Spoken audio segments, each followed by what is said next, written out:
نماز تراویح الگ نماز ہے اور نماز تہجد الگ نماز ہے۔ یہ دونوں نمازیں اللہ تعالیٰ نے اپنے بندوں کو خاص تحفہ کے طور پر عنایت فرمائی ہے۔ فار ایگزامپل پیارے نبی صلی اللہ علیہ وسلم نے نماز تراویح جو مسجد نبوی میں پڑھائی وہ 20 رکعات تھی۔ احادیث میں اس کا حوالہ ملتا ہے، مصنف ابن ابی شیبہ میں ہے۔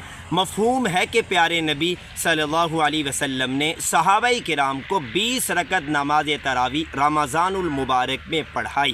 اسی طرح حضرت عمر فاروق رضی اللہ تعالیٰ عنہ نے صحابہ کرام کو یہ میسج، یہ حکم دیا کہ آپ نے نماز تراویح 20 رکعات پڑھانی ہے۔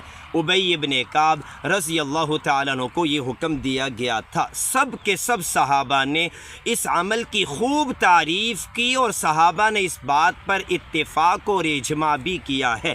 اسی طرح حضرت عثمان غنی رضی اللہ تعالیٰ عنہ کے دور میں لوگ نماز تراویح میں قیام کی شدت کی وجہ سے اپنی لاٹھیوں کا سہارا لیتے تھے، لیکن پھر بھی نماز تراویح نہیں چھوڑا کرتے تھے۔ سیدنا حضرت علی رضی اللہ تعالیٰ عنہ کا جب دور خلافت آیا، سیدنا حضرت علی رضی اللہ تعالیٰ عنہ 20 رکعت نماز تراویح با جماعت میں شریک ہوئے اور 3 رکعت وتر سیدنا علی رضی اللہ تعالیٰ عنہ نے پڑھائی ہے۔ اسی طرح حضرت عبداللہ بن عباس رضی اللہ تعالیٰ عنہ 20 رکعت نماز تراویح اور نماز وتر پڑھاتے تھے۔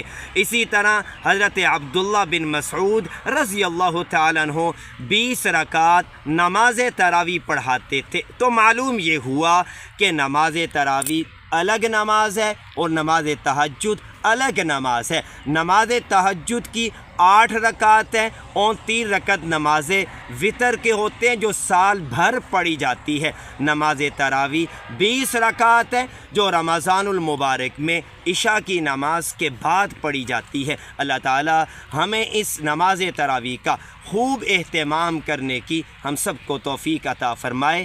آمین۔ اللہ حافظ۔